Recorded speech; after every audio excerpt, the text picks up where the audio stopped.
Oscar Wilde, The Picture of Dorian Gray, Part 35. Was the soul a shadow seated in the house of sin, or was the body really in the soul, as Giordano Bruno thought? The separation of spirit from matter was a mystery, and the union of spirit with matter was a mystery also. He began to wonder whether we could ever make psychology so absolute a science that each little spring of life would be revealed to us. As it was, we always misunderstood ourselves and rarely understood others. Experience was of no ethical value. It was merely the name men gave to their mistakes. Moralists had as a rule regarded it as a mode of warning, had claimed for it a certain ethical efficacy in the formation of character, had praised it as something that taught us what to follow and showed us what to avoid. But there was no motive power in experience.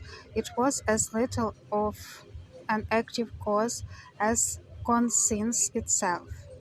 All that it really demonstrated was that our future would be the same as our past, and that the sin we had done once, and with loathing, we would do many times and with joy.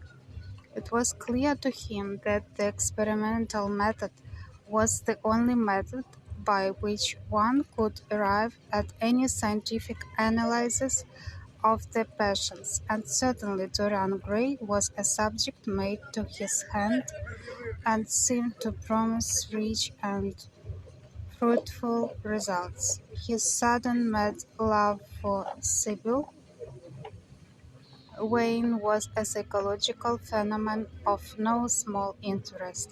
There was no doubt that curiosity had much to do with it. Curiosity and the desire for new experiences. Yes, it was not a simple, but rather a very complex passion.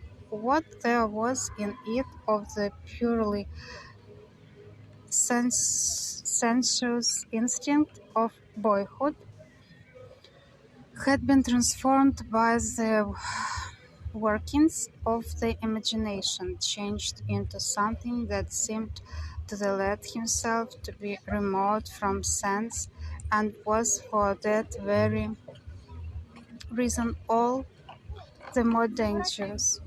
It was the passions about whose origin we decided ourselves that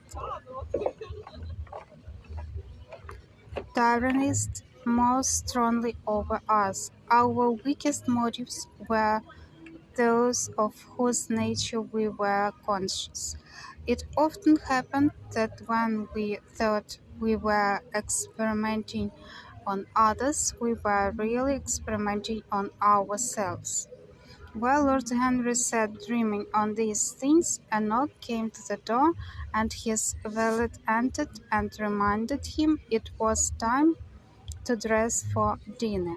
He got up and looked out into the street. The sunset had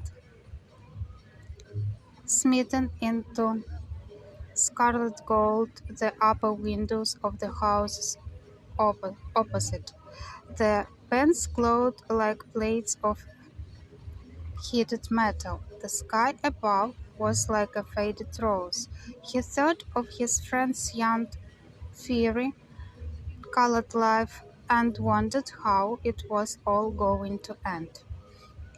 When he arrived home about 12:30, he saw a telegram lying on the hall table. He opened it and found it was from Dorian Gray.